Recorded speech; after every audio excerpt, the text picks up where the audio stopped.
आप लोगों ने मेरी पोती ही नहीं, इस घर की जिंदगी लौटा दी है। एक ऐसा एहसान किया है मुझ पर जिसका बदला मैं अपनी जान देकर भी नहीं चुका सकता।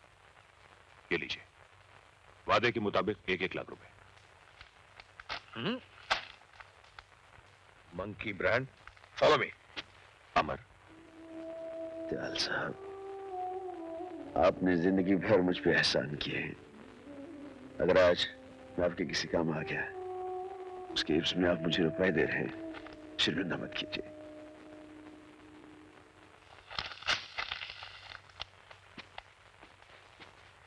कासिम, करण, यहां का इनाम तो तुम्हें मिल गया।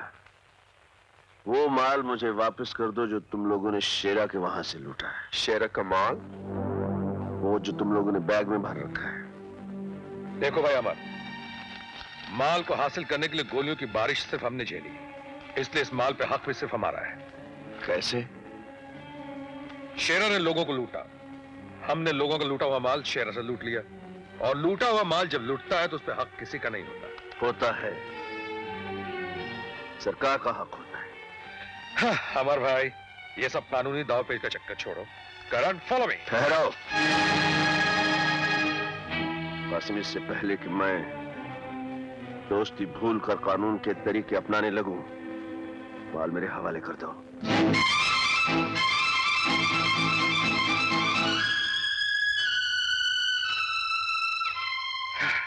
माल अगर तुम्हारे हवाले ना करूं तो? माल तो तुम्हें मेरे हवाले करना ही होगा कासिम।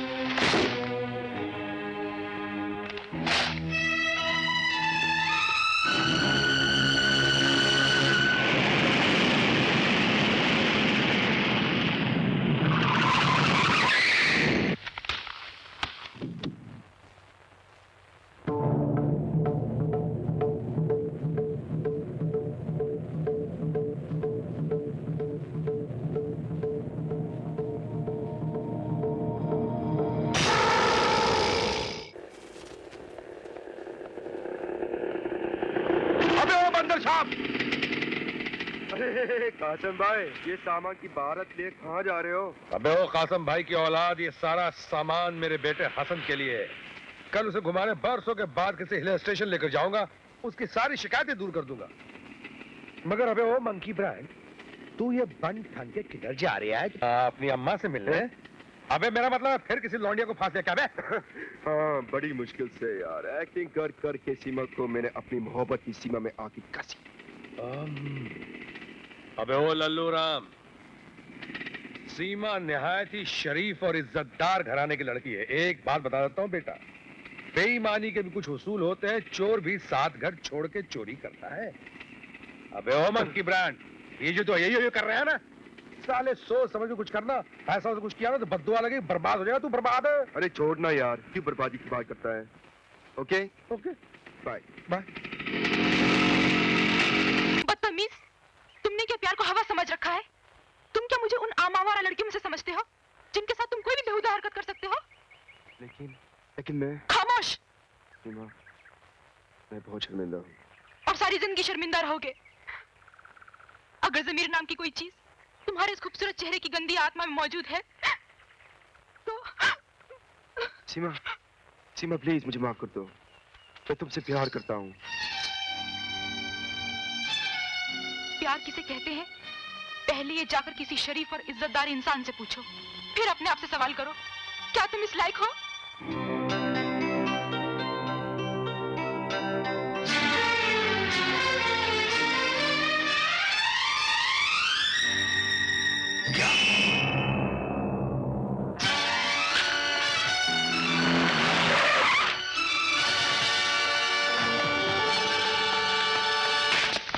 क्या हुआ मेरे बेटा हसन को? कहाँ मेरे बेटा प्रिंसिपल साहब? जी वो सुबह मैदान में बच्चों के साथ खेल रहा था। हाँ। और उसके बाद उसका कुछ पता नहीं चला। बच्चा स्कूल के मैदान से गायब हो गया और आपको पता ही नहीं चला? प्रिंसिपल साहब ये क्या कह रहे हैं आप? क्या यही इंतजाम है आपके स्कूल का? हेलो। जी हाँ है। आपका फोन है। मेरा फोन? जी। हेलो। हेलो कासिम, तुम्हारा बेटा हसन इस वक्त हमारे पास है। मेरा बेटा तुम्हारे पास है? हाँ। कौन बोल रहे हो तुम? यह जानने की तुम्हें कोई जरूरत नहीं है। तुम बिना किसी से कुछ कहे चुपचाप स्कूल के कंपाउंड से बाहर आ जाओ। बाहर एक लाल गाड़ी खड़ी है, उसमें मेरा आदमी तुम्हारा इंतजार कर रहा है।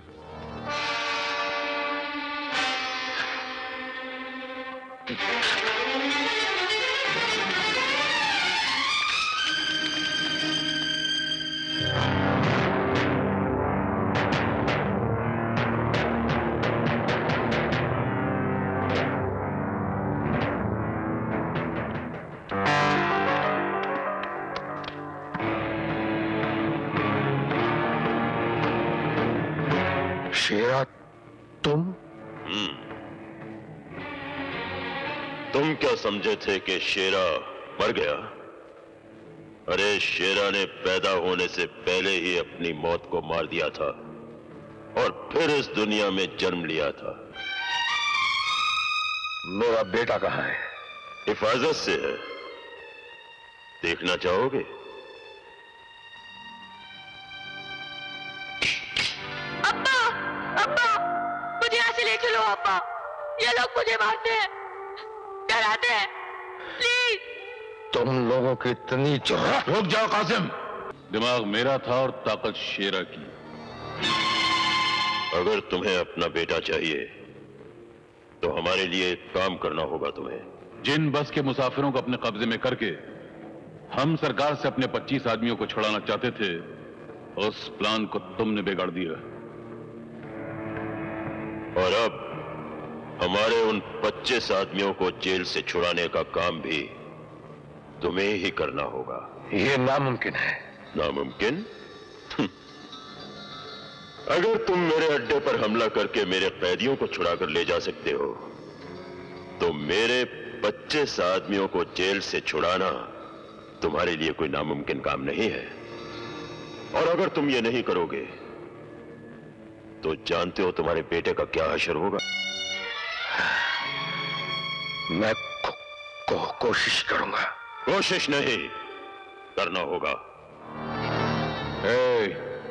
कासिम, सोच क्या रहे हो?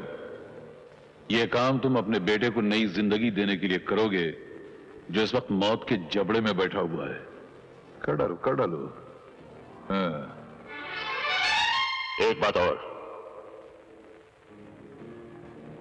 मुझे मेरे 25 आदमी चाहिए, पूरे 25।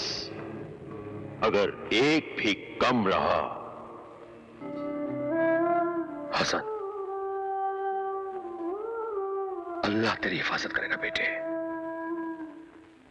इस बाप बेटे की बड़ी मुसीबत की घड़ी है बेटे। हिम्मत रखना, मैं बहुत जल्द वापस आऊंगा तुझे ले जाने के लिए। देख, इस मुसीबत की घड़ी में अपने बाप का साथ देगा ना? या परवरदिगार।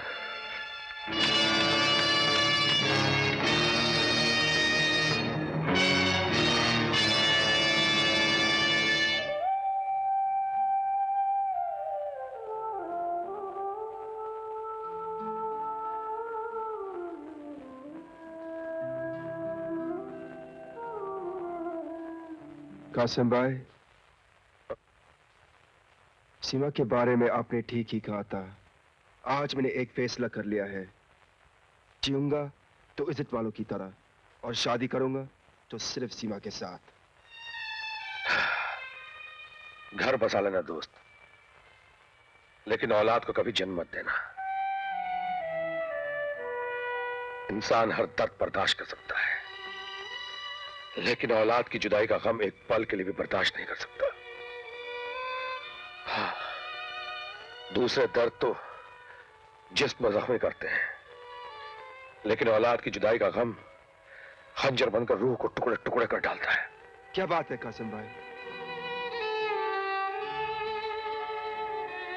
तुमको मेरी कसम कासिम भाई, बात क्या है? मेरा बेटा हसन। क्या हुआ हसन को?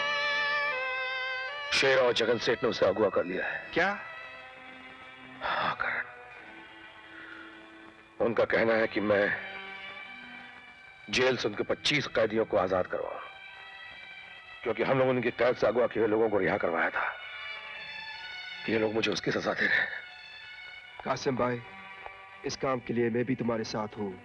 करण ही नहीं, मैं भी तुम्हारे साथ हूँ। रिश्ते सिर्फ खून के नहीं, इंसानियत के भी होते हैं। कासिम भाई, अगर हम अमर को भी अपने साथ मिला ले तो? नहीं करण, नहीं। अमर ने कानून की वर्दी भले ही उतार दी है, लेकिन वो अभी तक कानून का पुजारी है। और जो काम हम करने जा रहे हैं वो गैर कानूनी है, और अमर हर गैर कानूनी काम का दुश्मन है। इसलिए उसे इस बात की खबर तक नहीं होनी चाहिए।